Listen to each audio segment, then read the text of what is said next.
Di balik kerapuhan sebuah perkawinan, terselip rahasia gelap.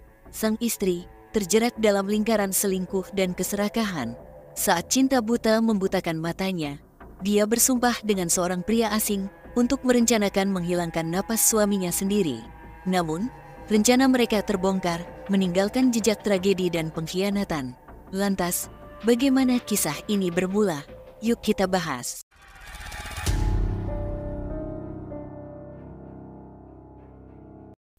Seorang bernama Nasruddin, yang dikenal dengan panggilan Acik, tinggal di kota Arso, Kabupaten Kirom, Papua. Dia adalah seorang perantau dari Sulawesi Selatan yang sudah tinggal di Papua selama puluhan tahun. Banyak anggota keluarganya juga sudah menetap di Papua. Acik memiliki toko emas yang sukses, sehingga ia dapat mempekerjakan beberapa karyawan. Kesuksesan tokonya membuat kehidupan finansialnya menjadi baik. Acik mempekerjakan seorang asisten rumah tangga, Art, yang juga seorang perantau dari Mojokerto. Meskipun hidup Art ini sulit karena harus menafkahi anaknya, Acik menyukai kejujuran, kerajinan, dan kesopanan Artnya. Setelah mengetahui bahwa Artnya memiliki seorang anak perempuan bernama Caca yang masih duduk di bangku SMP, Acik langsung tertarik karena Caca cantik dan sopan. Acik pun menduga bahwa Caca memiliki sifat yang tidak jauh berbeda dengan ibunya, yaitu jujur dan setia. Dari sinilah Acik mulai menyukai Caca dan meminta izin kepada orang tua Caca untuk menikahinya. Saat itu, Acik yang berusia 33 tahun masih lajang. Orang tua Caca menyetujui permintaan tersebut karena mengetahui bahwa Acik adalah orang yang baik dan setia. Mereka akhirnya menikah pada tahun 2011. Setelah menikah, Caca tetap melanjutkan sekolahnya hingga lulus SMA dengan biaya dari Acik. Setelah pernikahan, kehidupan Caca langsung membaik secara signifikan. Acik selalu memenuhi keinginan Caca, seperti mempercantik diri dan bahkan membiayai operasi plastik untuk mengubah wajahnya. Tujuannya adalah agar Caca dapat mengklaim keturunan Bugis Tiongkok di bio Instagramnya. Acik juga memberikan mobil pribadi dan rumah untuk Caca. Dalam waktu singkat, Caca yang sebelumnya adalah gadis desa, berubah menjadi wanita sosialita dengan gaya hidup mewah. Ibunya juga tidak perlu lagi menjadi asisten rumah tangga karena semua kebutuhan hidupnya sudah ditanggung oleh Acik yang sekarang menjadi menantunya. Sayangnya, karena Caca saat itu masih sangat muda dan belum sepenuhnya memahami arti sebuah pernikahan, di tahun-tahun pertama pernikahan mereka, ia mulai berani berselingkuh dengan lelaki seusianya. Perselingkuhan ini bukan hanya sekali, tetapi sering terjadi, bahkan beberapa kali ketahuan oleh Acik dan keluarganya. Awalnya, Acik memaafkan Caca karena ia mengerti bahwa Caca masih terlalu muda untuk menjadi seorang istri yang dewasa. Di usianya yang masih SMA dan masih bergaul dengan teman-temannya, wajar jika Caca sulit melepaskan dunia remajanya. Namun, ini tidak berarti bahwa perselingkuhan bisa diterima begitu saja. Acik tetap berusaha meyakinkan, merangkul, dan memperingatkan Caca agar tidak mengulangi kesalahannya. Meskipun Acik memberikan pesannya dengan lembut, Caca tetap mengulangi perselingkuhannya. Setelah beberapa kali ketahuan berselingkuh, keluarganya Acik merasa kesal. Tetapi Acik masih berusaha memahami situasi tersebut dengan keyakinan bahwa Caca akan mengerti dan setia seiring bertambahnya usia. Beberapa tahun setelah menikah, meskipun hubungan mereka masih bertahan, hubungan itu sering diwarnai dengan perselingkuhan yang dilakukan oleh Caca. Mereka akhirnya memiliki anak, dengan harapan bahwa Caca akan menjadi lebih dewasa. Namun, harapan itu tidak terpenuhi. Di tahun 2020, Caca tergoda lagi oleh seorang pria asal Afghanistan yang dikenalnya melalui Instagram.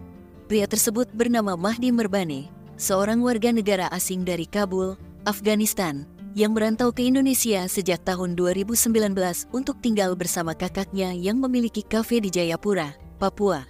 Selama menganggur di Indonesia, Mahdi menyadari bahwa banyak wanita Indonesia tertarik pada wajah asingnya. Ia pun mencari wanita-wanita kaya di Papua dengan niat untuk memanfaatkannya.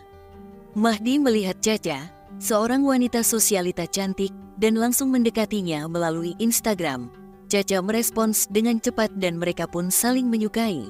Secara diam-diam, mereka mulai bertemu pada tahun 2020, dan perselingkuhan antara Caca dan Mahdi pun dimulai. Karena hubungan Caca dan Mahdi semakin intens, mereka mulai sering bertemu dan bahkan menginap di hotel. Mahdi, yang menyadari ketergilaan Caca padanya, mulai memanfaatkan situasi ini dengan meminta uang secara rutin. Caca, yang sangat tergila-gila pada Mahdi, mengirim puluhan juta rupiah setiap bulannya, bahkan beberapa kali menggunakan rekening Acik tanpa sepengetahuannya. Caca juga membelikan Mahdi motor seharga ratusan juta rupiah. Puncaknya, Acik pernah mengantar Caca ke sebuah hotel di Jayapura untuk merayakan malam tahun baru 2021, tanpa mengetahui bahwa Caca akan merayakannya bersama Mahdi. Setelah malam tahun baru, Mahdi semakin mempengaruhi Caca dengan membuat tato bertuliskan puisi romantis dengan singkatan nama Caca di lengannya. Ini membuat Caca semakin tergila-gila dan mereka pun berusaha mencari cara agar bisa bertemu lebih sering. Pada bulan Februari tahun 2021, Caca menyuruh Mahdi pindah dan memberikan uang agar Mahdi bisa menyewa kos dekat rumahnya di kota Arso. Dengan demikian, mereka bisa bertemu setiap hari tanpa sepengetahuan Acik. Kedekatan mereka semakin erat, namun hal itu belum cukup bagi mereka. Mereka mulai merencanakan hal yang lebih ekstrim. Mahdi, yang tergila-gila pada harta Acik, dan Caca, yang semakin terobsesi pada Mahdi, mulai merencanakan untuk mengakhiri napas Acik agar mereka bisa menguasai seluruh hartanya. Pada bulan April tahun 2021, mereka menyiapkan rencana dengan Mahdi berpura-pura merampok toko emas Acik, sementara Caca bertugas memberi informasi saat toko sudah sepi. Namun, toko Acik selalu ramai sehingga rencana mereka gagal. Mereka kemudian mencoba cara lain dengan menggunakan racun. Caca membeli obat kutu air dan mencampurkannya ke dalam susu yang dihidangkan untuk Acik.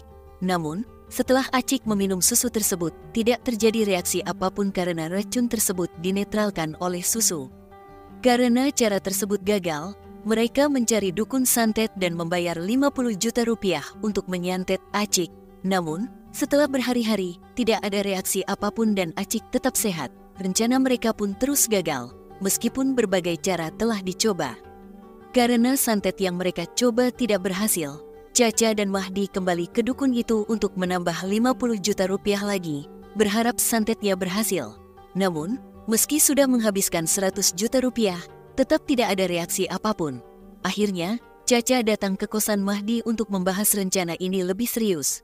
Mereka memutuskan untuk kembali pada rencana awal, yaitu berpura-pura merampok. Tapi kali ini bukan di toko emas, melainkan di jalan. Mahdi bahkan membayar 2 orang untuk membantu kegiatan tersebut. Pada tanggal 28 Juni, tepatnya hari Senin sore, Caca mengajak Acik keluar dengan alasan membeli obat di apotek Kimia Farma di Jayapura. Pada pukul 5 sore, mereka berangkat, sementara Mahdi dan 2 orang yang sudah disewanya mulai membuntuti mobil mereka dengan mobil Avanza hitam yang mereka sewa. Setelah Caca selesai di apotek pada pukul 7 malam, ia mengabari Mahdi untuk bersiap karena mereka akan segera pulang. Namun, Mahdi menyuruh Caca untuk pulang lebih malam agar jalan lebih sepi. Caca pun mengajak suaminya ke Mall Matahari Jayapura untuk makan dan membeli parfum, dengan tujuan mengulur waktu. Pada pukul 9.30 malam, setelah memastikan jalanan sepi, Caca mengajak Acik pulang. Mahdi dan timnya terus membuntuti mobil mereka, siap untuk beraksi. Ketika memasuki jalan yang sepi, mobil Mahdi memepet mobil Acik dan Mahdi yang berpura-pura sebagai polisi menyuruh Acik keluar dari mobil. Acik, yang tidak merasa bersalah, turun dengan percaya diri. Saat itulah Mahdi langsung mengayunkan satjam ke perut Acik beberapa kali. Acik berusaha melarikan diri dan kembali ke mobil untuk berlindung pada Caca. Namun Mahdi terus terpojok hingga Acik tersungkur di pangkuan Caca. Setelah memastikan Acik sudah tidak bernapas, Mahdi mengambil tas Caca dan beberapa barang berharga dari mobil untuk menciptakan kesan bahwa ini adalah perampokan. Mahdi kemudian kembali ke mobilnya, membersihkan bajunya dari noda merahan, sementara Caca juga menghapus jejak Mahdi di mobil mereka. Tiba-tiba, ada kendaraan lain yang lewat. Caca segera keluar dari mobil dan berpura-pura meminta tolong. Pengendara tersebut, yang kaget melihat situasi itu, segera berhenti dan merekam kejadian untuk menghindari tuduhan sebagai pelaku. Melihat ada kendaraan lain yang berhenti, Mahdi segera melarikan diri dengan mobilnya. Di rumah sakit, Caca menangis histeris dan meminta tolong. mengaku bahwa suaminya tucuk oleh perampok. Pengendara yang menolong segera menelepon polisi, dan mereka membawa tubuh Acik ke rumah sakit di Jayapura. Polisi segera datang, dan Caca mengabari keluarga Acik bahwa mereka baru saja dirampok. Malam itu, rumah sakit dipenuhi keluarga Acik yang datang dengan cemas, sementara Caca menangis seolah sangat terpukul. Keahlian akting Caca berhasil meyakinkan semua orang di rumah sakit, membuat banyak yang merasa kasihan padanya. Setelah dipastikan bahwa Caca selamat tanpa luka, polisi mulai menanyainya tentang kronologi kejadian. Dengan isak tangis, Caca menjelaskan bahwa mereka dirampok oleh orang yang tidak mereka kenal. Ia mengaku tidak sempat melihat ciri-ciri wajah pelaku atau jenis mobil yang mereka gunakan. Namun, polisi mulai curiga karena Caca tidak terluka sama sekali, sementara Acik mengalami 27 tusuk. Ini dianggap janggal karena biasanya perampok akan berusaha mengakhiri semua saksi.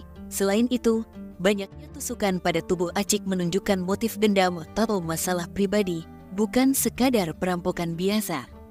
Polisi kemudian mendalami penyelidikan dengan mewawancarai keluarga Acik untuk memastikan apakah Acik punya musuh atau pesaing bisnis yang berpotensi melakukan hal ini. Ternyata, menurut keluarganya, Acik tidak pernah punya musuh, tetapi sering bermasalah dengan istrinya sendiri karena perselingkuhan Caca yang berulang kali. Kecurigaan polisi semakin mengarah pada Caca, melihat kejanggalan bahwa ia tidak terluka sama sekali. Selama proses penyelidikan, Caca terus terlihat histeris, stres, dan bahkan linglung, seolah belum bisa menerima kehilangan suaminya. Namun, sikapnya yang berlebihan dan cerita yang tidak konsisten membuat polisi semakin yakin bahwa ada sesuatu yang disembunyikan oleh Caca. Pusaran kejanggalan ini mulai membentuk sebuah puzzle yang mengarah pada keterlibatan Caca dalam kematian suaminya. Bahkan keluarga suaminya pun mulai ikhlas dengan kepergian Acik, tetapi polisi terus menyelidiki kasus ini yang sempat menemui jalan buntu karena kurangnya bukti baru. Namun, beberapa hari kemudian, polisi menemukan titik terang baru yang sangat signifikan. Seorang pengendara yang sempat membantu Caca ternyata menyerahkan video rekaman kejadian tersebut kepada polisi. Dari video itu, terlihat mobil Avanza hitam yang digunakan pelaku untuk kabur. Mobil itu mirip dengan yang terekam di CCTV apotek saat Caca dan Acik berkunjung ke sana, diikuti oleh mobil Avanza hitam yang mencurigakan. Beruntung, dari CCTV tersebut, polisi berhasil menganalisis plat nomor mobil tersebut dan menelusuri pemiliknya, yang ternyata sebuah usaha rental mobil. Dengan bantuan pemilik rental, polisi mendapatkan informasi bahwa mobil tersebut disewa oleh seorang warga negara Afghanistan bernama Mahdi Merkan. Dengan identitas tersebut, polisi segera memburu Mahdi dan berhasil menangkapnya di Bandara Fani Jayapura saat ia hendak kabur ke Makassar, Sulawesi Selatan. Setelah ditangkap dan diinterogasi, Mahdi akhirnya mengakui semuanya, termasuk keterlibatan Caca. Polisi pun langsung menangkap Caca di rumahnya. Setelah diperiksa dan diinterogasi, Caca tidak punya pilihan selain mengakui perbuatannya.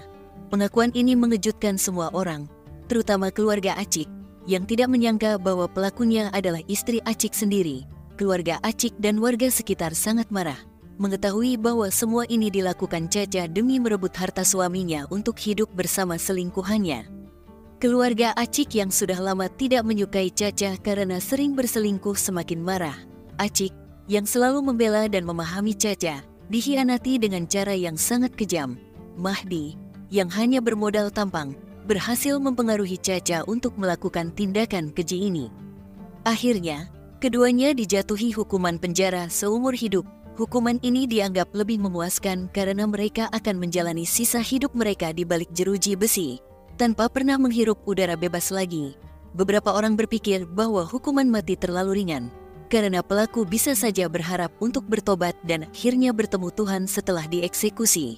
Dengan hukuman seumur hidup, mereka harus menanggung konsekuensi perbuatan mereka setiap hari, selama sisa hidup mereka. Pesan yang dapat diambil dari cerita ini adalah, kita belajar bahwa keserakahan dan kesetiaan dapat membawa kehancuran. Caca, yang tergoda oleh harta dan cinta buta, bersekongkol dengan Mahdi untuk mengakhiri napas suaminya sendiri demi kekayaan. Namun, kelakuan mereka terungkap, dan mereka dihukum seumur hidup.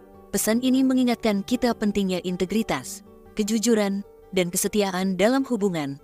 Menghormati pasangan dan menjunjung tinggi nilai moral adalah kunci kehidupan yang damai dan bahagia. Sementara jalan pintas melalui kejahatan hanya membawa penderitaan dan penyesalan. Bagaimana tanggapan kalian? Silahkan komen di bawah serta jangan lupa like dan subscribe.